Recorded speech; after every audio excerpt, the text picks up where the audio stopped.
Кызыл тасмасы кесилип, жумушчуларга эшигин ачкан ушул имарат үстүдө жылдын ичинде толук бүткөрүлүп, пайдаланууга берилди.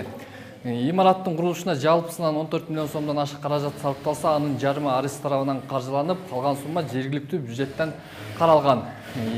Ишкана 50 жумушчу орунга ылайыкташтырылып, мындай жабдуулар менен толук камтылган.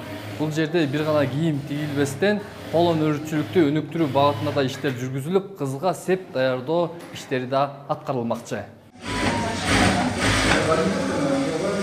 Ачылганда эле иш кызуу башталганына кубанган бул айымдар буга чейин ар кими өз-өзүнчө үйлөрүндө тикмечилик кызматын көргөзүп келсе, эми мынтип жаркыраган жайга биригип иштеп башташты. Алар цехтин ачылышы элеттик тикмечилердин көмүскөдөн чыгууга өбөлгө болгонун айтышууда. Муну менен алар казынага салык төлөп, өлкөнүн өнүгүшүнө аз да болсо өз салымдарын кошушмакчы. Эми бизге эле эмес, ошо айылыбызга дагы салымыбыз кошулат да. Налог төгүп беребиз, канча киши иштесек ошончонун баарына айыл өкмөткө дагы бирке салымыбызды кошобуз деп ойлойм да. Өзүбүздүн үй бүлөбүздү багабыз, андан тышкары ушундай айыл өкмөткө да биркеден налог төлөп. Цехте тикмечиликтен сырткары кол өнөрчүлүк боюнча да иштер жүргүзүлмөкчү. Тагыраагы мында уз апалар чакан шырдакчаларды, кыргыздын улуттук баалуулугун чагылдырган сувенирлерди, кийиз бут кийимдерди жана кызга сеп даярдоону да колго алышкан. Бул жерден ушул момундай сидушкаларды, дорожкаларды, анан тапочкаларды жасап, мурун үйдө иштечүбүз, азыр мына ушул ишкана ачылып, буюрса иштейбиз деген.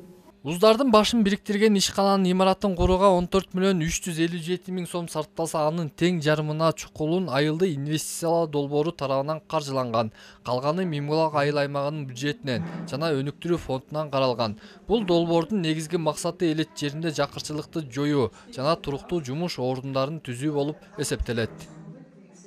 Эң биринчиден ушул жеринде жакырчылыкты кыскартуу, ишкерликтерди өнүктүрүү, мындан сырткары мына өзүңүздөр жакшы билесиздер, ковид пандемиясынан кийин биз көптөгөн адамдар жумушсуз калып, үйүндө отуруп калышкан. Ошол долбоордун бирден бир максаты ушул киреше табууну дагы жөнгө салуу болчу. Мына бүгүнкү күндө ушул киреше табуу булактарын өркүндөтүү.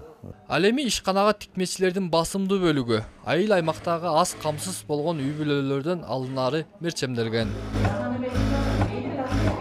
Айылдын аярлуу катмарынын мүчөлөрү, мындайча айтканда, социалдык жактан колдоого муктаж үй бүлөлөр ошол жерден жумуш менен камсыз болот.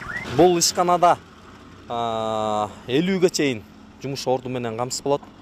Буга чейин жумушчулар Бишкектен заказ менен кройлорду алып ар бирөө үйүнөн тигишчү.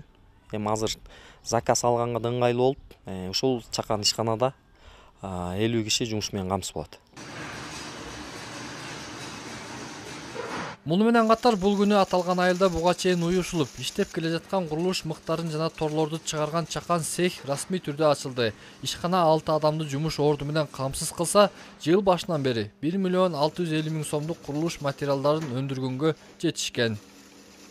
Эсенбек Сталбек уулу, Жеңиш Абдылдаев, Нарын жаңылыктары.